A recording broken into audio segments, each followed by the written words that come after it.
listening to the AfterBuzz TV network. Now, the largest new media platform on the web and your #1 source for after-show entertainment. Very good, Keith. Johnson.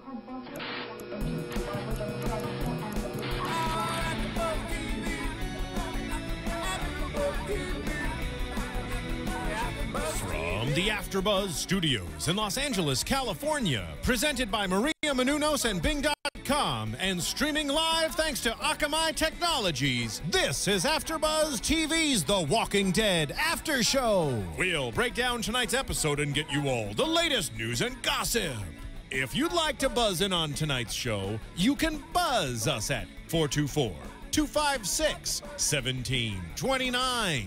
That's 424-256-1729. And now, another post-game wrap-up show for your favorite TV show. It's AfterBuzz TV's The Walking Dead After Show. Hey guys, what is happening? Oh, and I'm excited because we get the theme song going on here. I love this music. I do too. It gets me so excited. So Bing is for doing it. We're doing the Walking Dead After Show. Sitting across from me, the ever so lovely Derrial Christon. Hi guys, how you doing? And next to him, the ever so handsome Kristin Carole. Hi guys. Hi. Nice to meet you. And guys, I am Dave Klein, and joining us in the booth today, John. What's up, everyone? So we also will normally have with us Crystal Ackley. Unfortunately, she couldn't make it here tonight, but she will be regularly joining us. I should also mention, if you guys listen to Season 1 or Season 2 of the AfterBuzz After Shows, none of them can make it again. So, you know what? We love the show, and we're here to talk about it, and hopefully you will find this just as entertaining and fun, because I entertain myself all the time. And it's a great show. We're really passionate about it. It's just a lot of fun. Yes, I've been playing all the Walking Dead Telltale games, which are incredible. If any of you guys have had a chance to play them, you should. Telltale did a great job with them. But let's jump on and talk about, before we talk about Season 3 and what we're looking forward to seeing, let's just do a whole recap of Season 1 and 2, because I know I watched both of them again just to make sure that I'm ready for Season 3. So let's go ahead and talk about that. So with Season 1, you have the beginning, which is Rick waking up, and it's kind of sort of the arc and tale of Rick and everybody's discovery of the zombie world.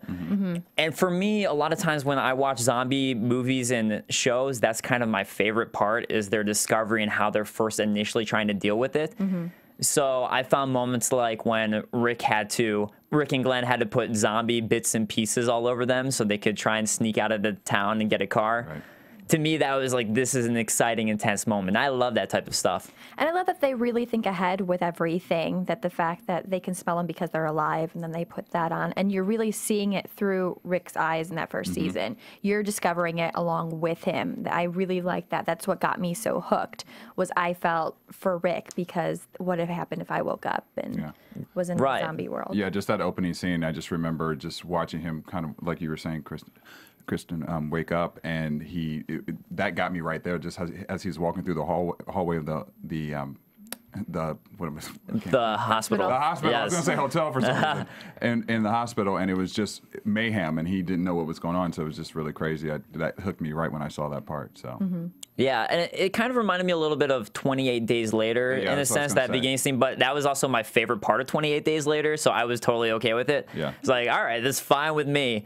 So, and also we can talk about and speculate about it, but I'm wondering if we're ever going to see the family, the father and son from the first episode, ever make a return and reoccurrence in Season 3. Yeah, I hope so. And even for people who read the comics, it's just, and one thing that I love so much about the show is, even if you read the comics, you have no idea what the hell's going to happen, because they kill characters who are alive in the comics. They keep characters alive who are dead. So, and some are non-existent in the comics. Right, and some are non-existent. And some are non-existent in the comics or in the show.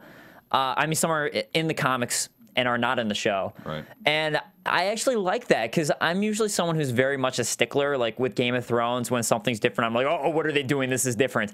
But it's so different in a way that they still stick to the characters, but they make it exciting for me, and I'm still able to enjoy it. Yeah, and it keeps us on our toes, you know, since we just don't know what's going to happen. Yeah. So further going down Season 1, we have that first, the whole city scene where they go into Atlanta, and we get to meet Merle for the first time, who is big because it seems like this is the season where Merle's coming back. So we get to meet him, and he has to cut off his own arm to get away, and Rick and the whole company go to try and save him against Shane's wishes. Yeah. And we also have the whole plot point where we find out, and this is straight up from the beginning, from the get-go, that Shane has slept with Lori, which is a huge plot point that I think still going to affect things in season 3. Oh, for sure. Especially since Rick killed him. Right. That's going to cause a lot of problems, and she's probably going to suspect jealousy with him. And she's got a baby that she doesn't know who the father is, really. It's going to cause a lot of problems in their marriage. And it's something I think I can point out at this point, because it was different in the comics and the show, is that in the comics it was actually Carl who killed Shane. But Shane wasn't even a zombie, and this would have been season 1, whereas in season 2 we have Shane dying. So this would have been season 1 in the comics, but it's also, I'm wondering what they're going to do with that dynamic, because right there, that is a different dynamic, where this time it was actually Rick who killed Shane. So I'm wondering where they're going to go with that, because that's big for him. And I love his line when he does it. Afterwards, he's like, "Damn you, Shane! Damn you for making me do this." Yeah. I really like that well, line. Technically, Rick killed Shane the first time, and then Carl killed him the second time. But Carl killed him as a kill. zombie, That's so true. Yeah, that's true. a little bit different.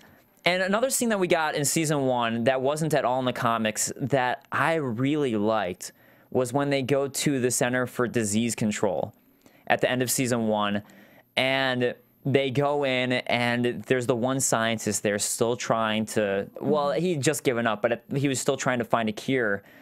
And he whispers something to Rick at the end of season 1, and you don't hear it finally until season 2, but the whole time I was like, what did he say? What was it? It seems really important. I'm glad they revealed that, because sometimes they just whisper it and in movies, and you never know what's said.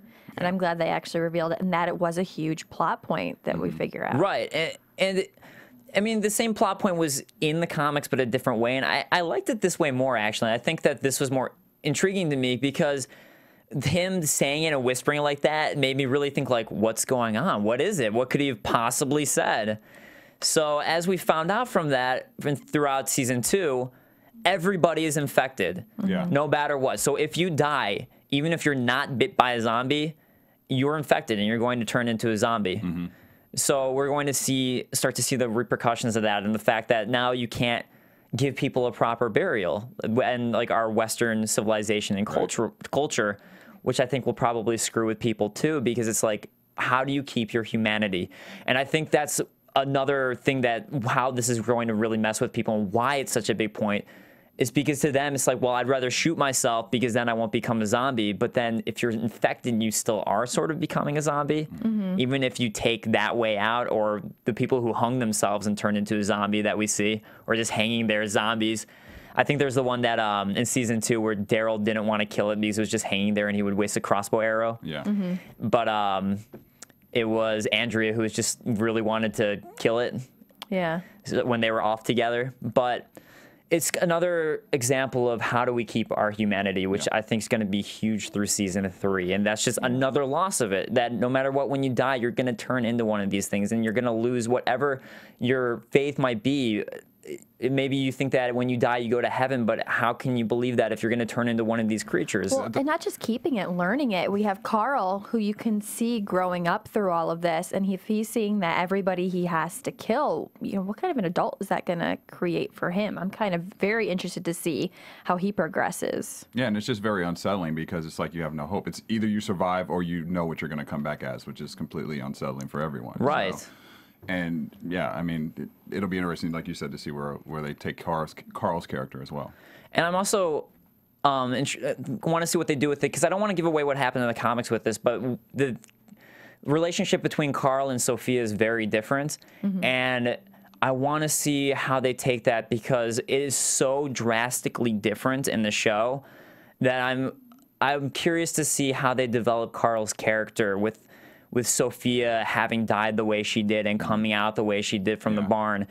I'm really curious to see how they develop his character. Yeah. And with that said, and we've kind of been touching on season 2, let's talk about season 2 and how it all kind of centered around them finding what they thought was their safe haven. They found this farm. They're like, all right, well, we have a farm. We can grow food. There's going to be water. This is our safe haven. Herschel's farm. Herschel's farm. Not as safe as they were hoping. Yeah. Well, it all starts out there in a negative light, too. And I never for once thought that they were going to be safe because they came there under terrible circumstances, and you just knew that something was wrong. Yeah. Throughout the whole time. It just was too seemingly perfect. Yeah, and then Herschel never really wanted them there at the beginning anyway, because of the fact that he wanted to keep his family close and everyone tight, and he just felt like all these extra people would just cause mayhem, which inevitably it sort of did. Yeah.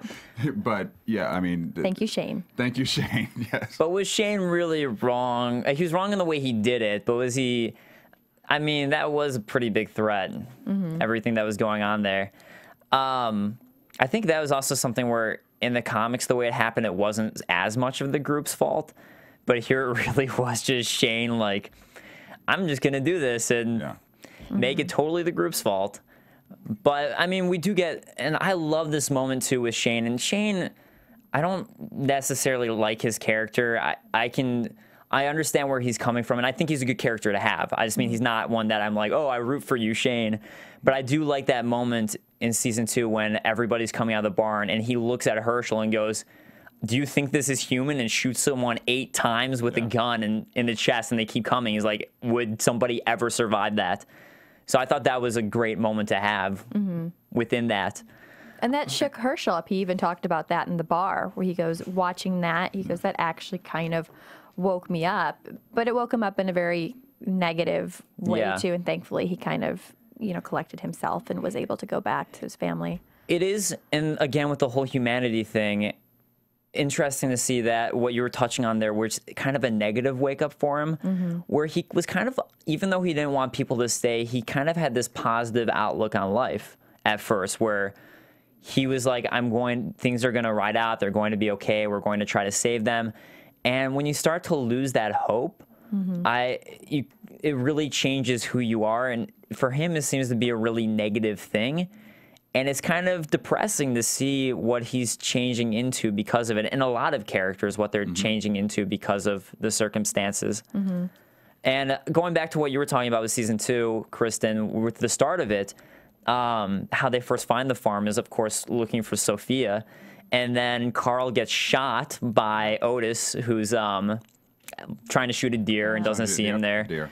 And then we get the huge moment with Shane going out and his first true human betrayal, where he shoots Otis down so he can get away. Yeah. But I guess since Shane's now no longer in the picture, that's not as much of a big deal anymore because things just move on. And as Robert Kirkman, the creator of the series, has said, he's quoted saying that he never tries to get attached to any of his characters, so he can kill them off at any time, whatever is convenient for the story. Any character, no matter what. And when they were doing the season 3 writer's table, he was like, every writing table session was so intense because we were like, should we kill this character off? Should we kill them later? And it could be any character. I think the only person you have to keep is Rick, at least for a decent amount of seasons. That's what I was going to say. Is like, you can't get rid of how him. surprising would it be if they killed Rick? How Game of Thrones would it be if they killed Rick? I was going to say, it's going to be very Game of Thrones. Daryl takes over the lead. I'd be kind of okay with that, actually. Daryl's so awesome.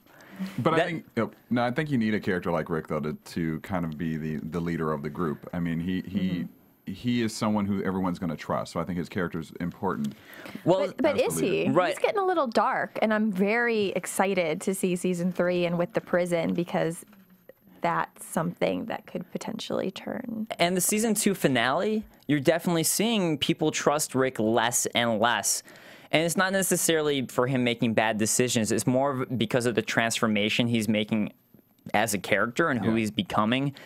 People aren't necessarily liking this darkness from him, because before he was this leader who really brought everybody forward and together with a positive light. And he's really not that anymore. And well, yeah, I was going to say, under his circumstances, I mean, his best friend betrayed him. He's sleeping with his wife. His wife is upset with him because he had to kill this guy. You know, I think he used a quote at the end of season 2 about with the group saying, you know, if anyone else wants to have a democracy against me, you can, hit the woods. So nobody leaves, and no one leaves, and that says a lot. So they still obviously need him as their leader. Yeah, no one left the group at that moment. So. And there's also, we're seeing a lot of the positive role models in the group, too. I feel like die and get killed off. Like, I feel like Dale was one of the most positive characters. And I would say also one of the most rational characters. He really had that rational light behind everything. He would stay calm and stay rational no matter what was happening. He sort of had a psychological, like, understanding of why people were acting certain ways. And with him gone now, again, this is very different from the comics for people who read it, and that's why it's exciting even if you read the comics. You're not going to have that rational person anymore. Now it's just really a lot of hotheads. Yeah. Who all have very conflicting ideas of how you deal with the situation. We have Glenn, though. I think Glenn is kind of going to take over the role of Dale because Dale was sort of his mentor in a way. They even talk about his connection, and Glenn took that very hard and was talking to Maggie about it. And I think we'll see him take on more of the Dale role, somebody that you go to for help that way. And he's growing up fast, too, to go from, I believe it was Pizza delivery boy. To killing zombies. And I love Glenn. Glenn's awesome. Derrial doesn't love him so much, as we found out earlier. Yeah, he wasn't my favorite character, but... It makes me sad. Glenn's so awesome, man. He's such a good guy. I like his relationship with Maggie, so I'm looking forward to see where season 3 goes for them. I'm jealous of his relationship with Maggie.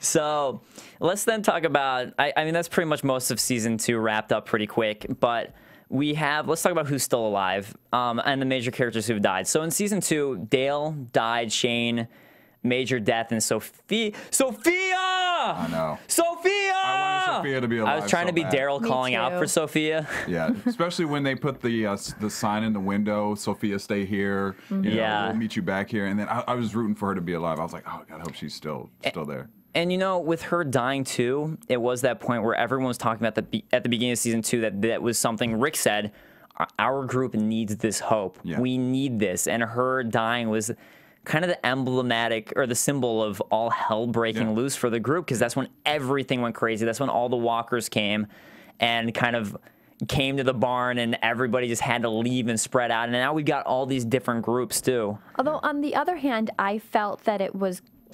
I didn't want her to die. I really wanted her to live. But the fact that she did and she was in the barn, I think that was needed for Herschel as well, to see that this group is serious. This is the girl that they have been searching for days. Yeah. And it's not fair if they were to kill off his family and not somebody else, and kind of show him what it means now. And the fact that Rick went up there and just shot her in the head in front of Herschel, I think that also was kind of needed to show that they don't consider any of these walkers people anymore. Yeah. There's no cure in their minds. Well, especially after what Rick found out and what they all found out at the Center of Disease Control, the CDC. I mean, and I think that's around when he broke it to everybody, too, what he actually heard at the CDC, which they were all pissed at him for not telling them. But so then we do have some people still alive. We've got... I feel like we should have, like, a count. Yeah, we should have a counter. Let's look at the board. When I was doing Game of Thrones, I kept, like, a list of all the characters. I put a skull next to everybody who died, because there are a lot. Yeah. So we have the whole Grime family is still there. Rick Grimes, Lori, Carl. They're all still doing all right. And, man, if one of those doesn't, I think all hell would break loose for the entire group. We've got Daryl Dixon, who's still alive, who's the best. Love Daryl. And Merle, we found out from watching some season 3 stuff, it looks like this is the season he's back. Mr. Redneck is back himself. Not just as a hallucination dream. Yeah. Well, was that a hallucination? It was like a dream hallucination. Daryl took something. Yeah. To see him. Merle had lots of drugs. Yeah. But those were pretty helpful. It's AMC, you know, they get a discount with Breaking Bad. Oh, yeah, true. They've got all the meth you could possibly need. Good point. So then we have Glenn and Maggie, who are still alive, and Herschel and Beth Green. And Beth, for those who don't remember, because she's sort of more of a minor character, she's the one who tried to commit suicide. Kind of through Andrea's guidance. I mean, she wanted to, but Andrea was the one who sort of just let her do it. Yeah. So, but Beth would be that character, and she's still alive. And if you watch any of the previews for season 3, she's singing in the previews. So that's, if you've been watching the seasons, the previews, that's Beth Green. And that's how I've been grouping people together. Glenn is kind of part of the Green family to me now. Yeah, he is, pretty much. So then you've got Carole. She's still out. She's still doing all right. And Theodore T-Dog Douglas. T-Dog. Who, man, like, it sucks because it's funny because I've heard some people say that the show's kind of racist because of T-Dog, but it's funny because the comic has so many strong black characters, and the game, if you play the Walking Dead game, the main protagonist is a black character who's like, it's a choose your own wording and adventure game. So whatever you say he does, so it makes you automatically like him because it's all coming from you. So I guess to people who say that, T-Dog is just not, I don't know, he's not the strongest character, sadly.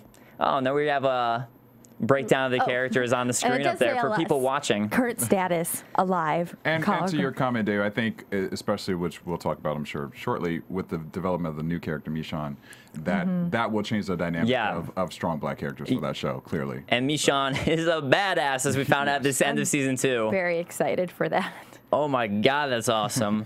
And then we have Andrea is still alive with Michonne, as you were just saying. So Michonne saves Andrea's life with her samurai blade and 2 zombie slaves. Walkers with no arms, with the chains around their necks. I loved it how she has the blade and the 2 walkers with her in the other hand. And I want to see how she whips Andrea into shape, because I was telling you guys earlier, I'm not a huge fan of hers on the show. I thought she was a little I mean, granted, her sister died and they're zombies, but I thought she was a little bit more whiny. And in the comic, she's a lot more BA. And I really want to see her grow into her potential. I think I have the potential to like her more. Yeah, but right now, I'm not a huge fan of her. In the comic, she's taking charge, she's taking control. And I think what really made me kind of think she was a bitch, is the way that she treated Dale. And I think that Dale was just trying to be a nice guy and not necessarily get with her. In the comics that's a little different, but I don't think it was necessarily for that. It just seems like he's genuinely just trying to be a nice guy, and she's taking it so wrong the whole time. She's always just taking it from the worst possible way, and she's just it's hard for me to sympathize with her a lot of times. I did when her sister died. Yeah, for sure. But throughout season 2, like, I liked her in season 1, but throughout season 2, her character kind of diminished in how much I liked her character. But I do hope, like you were saying, in season 3, we see that BA side of her come out, because she's got it, and she was shooting well in season 2. So I think we're going to see that. But yeah, so season 3, let's talk about then everything that we know that we can talk about. We're going to try and remain as spoiler-free as possible for those of you out here, because I don't want spoilers either. I don't either. And I've been reading the comics, and I still don't want spoilers, because I don't even know what the hell they're going to do in the show, because it's always so different. Yeah. So, Derrial, do you want to talk about some of the stuff? Yeah. Or Derrial, sorry, some of the stuff that you... I can be Derrial today if you want. Earlier... Where's your crossbow? Earlier, John in the booth called me Derrial, and I was like, I'm happy being Derrial. Everybody wants to be Derrial. So, Derrial, if you want to talk about some of the stuff that you were watching earlier, and... Yeah, I watched it, as you were saying. I didn't want to get too much information and spoil it for myself, so I did watch a couple of the sneak peeks that they had online, and also AMC did a great one that was on demand as well. And basically the actors were interviewed, and they wanted to give a brief overview of what we could expect for season 3. And some of the things they were saying was obviously a new location. The prison's going to play a heavy part in season 3. There's going to be more violence and shocking deaths.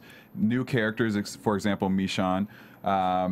They said there's going to be hordes of zombies, and Rick is going to become more controlling, is what they say, and Rick and Lori are going to have a lot more disagreements and fights this season as well. And haven't they been having enough? Yeah, well, leave Rick and Lori alone. I know. Maggie and Glenn together, they're going to become sort of a force. They said that a lot of the groups are going to start to form, so it's going to be more of the Maggie and Glenn, Daryl. Obviously, is going to be Rick's second-hand guy, so he's going to have a closer relationship with him. We get the governor, who's going to be more involved this season with his town called Woodsbury, which I'm excited to know more about. Obviously, I mentioned Michonne. Merle is back. And they said that the fans are going to love this season, because they said, each episode is going to be its own dynamic thing going on. So yeah, and Robert Kirkman, the creator on this season, actually is quoted saying, and he's the creator of the comic, the entire franchise.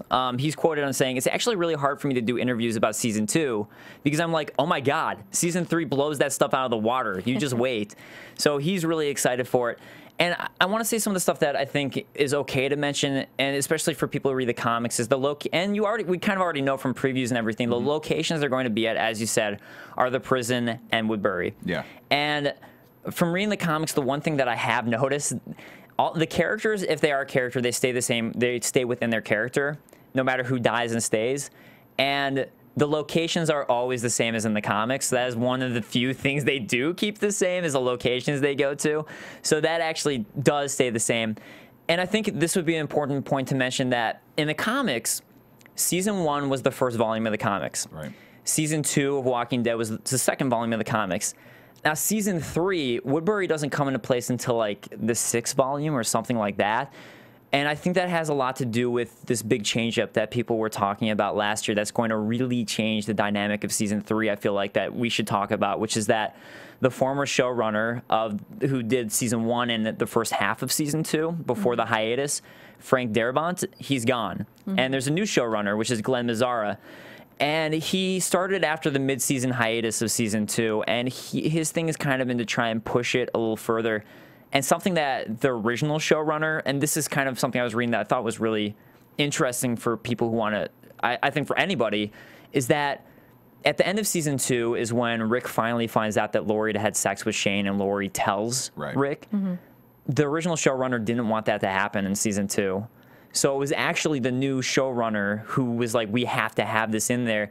Viewers are going to think that the characters are stupid if they don't like suspect things and we don't actually have them finally take it out there. So he already made some changes ups, and in that sense was quickening the pacing of the show. Agree. And I think that's kind of why we're seeing with this new showrunner a lot quicker of a pace with the show, and which I think it needs. I think season 2, I'm one of those people who are part of the camp that season 2 dragged a little bit. And because season 1 was 6 episodes for a volume, season 2 is 12 episodes for a volume. So suddenly you're making a volume of the same size twice as long on TV, and it just didn't translate as well. So now I think we got 16 episodes for season 3, and I think that this is great, that we're going to see multiple locations. It's not going to grow as stale.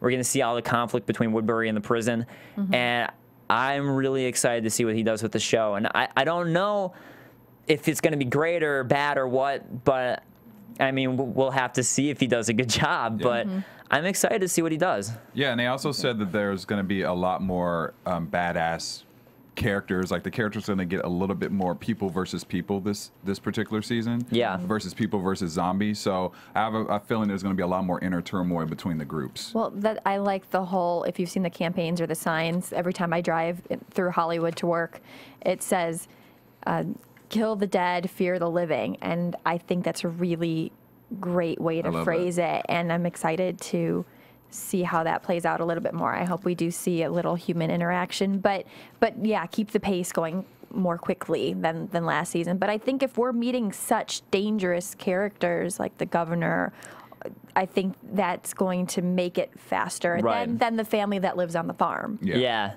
that's true, because then you're going to get a lot more tension inherently. And I'm also curious to see, without saying anything, there's a lot that goes on in the prison itself, because it was like a couple volumes worth of just the prison. And if they're pushing that to one season, I'm happy about that. I'm glad they are, but I think there's a lot of things and characters that we see there. I'm curious to see what characters they're going to keep and what they're not going to use, because I haven't seen any of them talked about, because we're talking about Michonne and them, but nobody from the prison for people who've read it. Yeah, so it's not just zombies there. Right, but maybe there will be in the show, and I don't know, and that's kind of the cool and exciting thing for me, is I don't know what they're going to do, and that's great, and I'm excited about that. But the new characters, as we were saying, that we do know that they're going to have are Michonne, which we saw in season 2. Yeah. And if you watch the season 3 preview stuff, every time she's slicing off somebody's head, it is so awesome. Oh yeah, she's badass. I love it. And we've got the governor, as we were saying, which is played by David Morrissey. And we were teased with that a little bit second season. So we got a little bit of that, and we've got his right-hand man, Milton. Yeah. And that's kind of all we really know right now. And I don't want to delve into their characters, because that, I feel like, would be ruining anything for people who watch the show, because that actually usually does stay similar. But I'm excited, especially for Michonne, especially. So let's then go ahead and talk about, I guess that's kind of what we can say about season 3, because we don't want to ruin anything. But Kristin and I were so excited for, for Walking Dead that, and this is going to explain why I'm coughing right now. We went to Halloween Horror Nights last night at Universal Studios to go on all the Walking Dead mazes, and they had a tram tour ride that then they drop you off in Walking Dead infested I loved areas. it. Universal was completely taken over by zombies. We survived 2 zombie apocalypses last night. We did survive 2. They had 2. His voice is gone because he was screaming like a little girl. I was screaming a lot. It might have been, I mean, it was also, Chris and I went on Jurassic Park, and we were both screaming because water was getting on us, and that was a lot of screaming. It was really great. I wonder how much props, I want to look into this more because they did such a great job at portraying the show. You do walk through Atlanta at one point, and you're in the hospital, and I was actually staring too much. They had the well from season 2, and at that point, some zombie, the fat zombie from the well. Yeah, he was laying there, and he was kind of moving, and they had another zombie actually walk up to me during that point. That talked to me, and I'm like, you're not a real zombie. That said, you're staring so much at him, I'm going to eat your brains. And you're like, I didn't know zombies could say that. Can I just... So we were on The Walking Dead, the other one, the tram tour thing, and a zombie came up to Kristin, and her response was, oh, goodness. That is her frightened response. That's her frightened response. Yeah. Oh, hello. But... The maze one was really cool because they had a lot of the places like you were talking about, the well, and at the very beginning they had the biker girl, the girl from the first episode, the first season, the famous half-bodied girl who's there. Yeah. And when I first saw it, I thought it was like an animatronic thing moving it around, but it was a person in there that I guess they must have had a hole carved out in the ground so half her body could be sticking out. But man, they did a good job, and it was definitely really creepy. And then right when you go on the tram, too, they had the little girl that Rick shoots right at the very beginning. She's walking around and greets everybody before you get on this tram. And even on the tram, if you get to go, they give you an extended preview of season 3, which... They made us get off the tram a little bit early, and I wanted to sit there and watch more. Yeah, we were like, we want to watch. And they're like, get off the tram. And we're like, can we just watch it, please? It was really great, too, because a lot of our friends are also big Walking Dead fans. So it was great to see this in person and kind of embrace it. And I geeked out a little bit. No, like, I was half scared because there are just people popping up at you out of all corners behind you, in front of you, from both sides. But at the same time, I was like, I want to look at everything because this is everything from the show.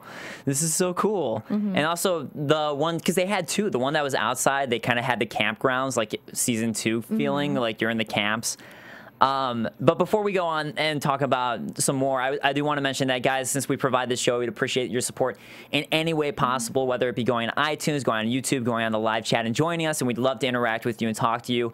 If you're on iTunes or YouTube, please rate us, please comment. We'll read the comments. We appreciate any criticism, positive or negative. We love getting it. We love knowing ways we can make the show better for you guys. And hopefully, so far, you're enjoying us as the new hosts. I hope we are standing up. And let's then go on to, I've been playing, I want to talk about the Walking Dead game a little bit because I've been playing the Telltale Walking Dead game. The 3rd episode just came out. There's 5 total. And it's an adventure game for people who are gamers, and they did a really good job on it. You play as Lee, who's this protagonist who's on his way to prison, and that's when the Zompocalypse strikes is right as he's on the way to prison. Is the cop car flips over that he's in, and he's a prisoner. He's going to be a prisoner in prison. And they have you constantly making choices, and that's what's so cool about it, is that there's a point where you have to choose between saving a kid that you see or saving a person, and you just literally, there's a timer going, and you just have to choose, like your immediate instinct of who would you save. And then the game saves it, so you can't really go back and be like, oh, I meant to save that person. It's just like, you just go with your instinct, and there's a lot of choices like that, and it really makes you feel like, what would I do? What choices would I make? Because there's a lot of difficult choices they throw in there. So the Walking Dead franchise is blowing up, and for sure. Something Derrial and I were talking about was they've been doing these webisodes too for people. Right now you can watch while you're waiting for season 3. Do you want to touch on that a little bit, Derrial? Yeah, I mean, the 2 that I saw primarily were webisode 1 with cold storage. It's hide and seek. It's based off of the biker chick that we were mentioning earlier. And then the second webisode was the Walking Dead cold storage keep to the kingdom. So they were both, briefly that I saw them, they were pretty good. So I think everybody should go check out those on AMC.com. And cold storage for, well, the first one was about the biker chick. The second, cold storage, is about a giant storage locker and people who are trying to survive and live in the giant storage locker. The one thing I'll admittedly say is that the writing's not as good as the show and the acting's not as good as the show. So as long as you don't mind that, it's still the Walking Dead universe, which is an awesome universe So as long as you like the Walking Dead universe, you'll definitely get a kick out of it. And speaking of the Walking Dead universe, it's blowing up. Comic-Con had an obstacle course, and Kristin, you want to touch on that? Yeah, it was great. I got to go to Comic-Con this year. Saw some of the cast walking by, and later on that night, they also had an obstacle course where first they had the zombie run earlier that day, and then at night I was actually at a party at Petco Park, and you could see outside of the onto the field, but they had taken half of Petco and had it where people were walking around as zombies or as people being chased by zombies. It was this awesome obstacle course, and it was so popular there that I was reading that Philadelphia was actually having the obstacle course as well. So I think it's very cool that people get so involved with the show and they really branch out and it's kind of taken over. That's really cool. I feel like I would get really overzealous doing that because at least like during the maze thing, since I was kind of in like, I know they're just going to run up and not try to touch me and I'm not in excited running mode, I would kind of hold back. Although there was someone that reached out to me and it was the only person who got me and scared me and my immediate reaction was to block it away. So I feel like if I were to do the zombie obstacle course, I would want to be like punching zombies left and right and like shoving them out of my way to jump over obstacles. Just be like, where's my crossbow? Exactly. I'd be like, give me a crossbow. These zombies, I don't care if they're actors, they're going down. So that's funny. And Dave, too, you mentioned a little bit about the game earlier. I just also want to tell people to go to the AMC, go to AMCTheWalkingDeadGame.com if you want to shoot up a bunch of zombies. It's pretty cool. I went in there today and it was pretty cool. It's pretty easy and you're just going around shooting a bunch of the walkers. So if you want to let out some frustrations, I say go do that. So Watchtower Base just mentioned he's a fan of the game, and he was just like, all I got to say about the game is effing duck. So if you play the game, you'll get it. But yeah, it's just the franchise has been blowing up, and it's fun to see. And I wonder if The Walking Dead, do you guys remember when the government issued a How to Survive a Zompocalypse pamphlet? Oh, yeah. They did like last year. I wonder if The Walking Dead had anything to, like the popularity of the show had anything to do with why they did that. Probably, I think this year they're doing something similar. They already did something similar. And their real reasoning for it is these are just good safety tips in general for any sort of disaster. But I prefer thinking about because of a zompocalypse. When I was marathoning through seasons 1 and 2 just for season 3 just to prepare, I was literally having a dream about the zompocalypse every single night. Every single night. I would go to work, and all I could think about work was like, okay, my escape plan is I'm going here. There's a Ralph's, which is our grocery store right across the street. I'm going to run there, grab some food, go to my car, and like do this, this, and this. So I'm sure you guys have great zompocalypse plans too, and we'd love to hear them. So definitely throw them out. Yeah. What is your zompocalypse plan? Comment on it, and we'll call it. If you know, next week that's what we should do. If we see some great zompocalypse plan, next week we'll mention you and say this was your zompocalypse plan. And if you don't want to give them out because you're a hater and don't want people to know so you survive, screw you. I get it. You're in the survivor mentality. You think that you got to be in the small group and big groups aren't going to work. Whatever. I don't care. You're a jerk. All right. So with that said. That's how you really feel, Dave. That's how I really feel. So with that said, let's go on to our predictions for season 3. And now, your AfterBuzz TV predictions. This is tough. So I'm trying to do it without doing any spoilers, but at the same time, I don't even know because things change so much, and I have read further ahead in the comics to the point where I'd be spoiling things. So I'm going to say that anything I say, honestly, is a prediction and a guess because I have no idea what they're going to do, and I'm sure it's for you guys too. I really have no idea. They kill characters. They don't. I don't know. I mean, who do you guys think is going to die and who do you think is going to survive? I think that's one of the big questions. I think the first question is, who's the first to die? Oh, okay. Who's the first to die? That's a good one. Well, I tend to think they might keep everybody to the second episode because they've already released the names. And the first one's C, the second one's Sick. Yeah. So I think we're going to see somebody, if not maybe 2 people. Oh, that's right. They get did kicked off. And we forgot to mention that they did already release the names of a bunch of the episodes. Being that the first one's Seed, I have to assume that means that the first episode is going to be about Lori's pregnancy a lot. That's what I would think. Which, so, I mean, that's going to be a huge issue. So I guess as far as predictions go, I think we're going to see Lori's pregnancy really come into play here. Do you think she actually ever gives birth? I think she's doing a lot of fighting. I wonder if she loses that child at some point. Yeah. I think Rick's going to do whatever he can to keep it alive. I think he's going to really try to make it to that point. But that's true. They're always up and about, and you never know what's going to happen. Especially like a zombie attacks her and happens to reach for her stomach. That could be it. But here, the thing that's hard is there's so many characters now that we've grown so close to. It's hard to say like, oh, well, I think this character is going to die because all these characters at this point I really care about. I feel like the one that's like the least important is probably Carole or T-Dog because they're the two who don't really do too much. I hope we see more of T-Dog. I want to see. And for what I saw in the sneak preview when they interviewed him, the actor's name is actually Iron Singleton. He said that you're going to see a lot more T-Dog in season 3. That's good. I would love to see his character grow. I would love to see that. So that's fine, but I'm just wondering, like, what characters have the potential to die here? I think you could kill off Herschel. I think you could kill off Herschel, but... Not that I like him, but I think that's one where you'd be sad to see him go, but it wouldn't devastate the entire group necessarily right off the bat. I would be devastated personally if Maggie died. Well, that was my prediction. I was going to say either I think that Glenn or Maggie will die this season. Ooh. You know, I agree with you. That's what I'm going to go. One of the two. I agree with you. I feel like either Beth or Andrea is going to die. One of the two suicidal ones. Yeah. I think one of them is going to die. I hope Derrial doesn't die.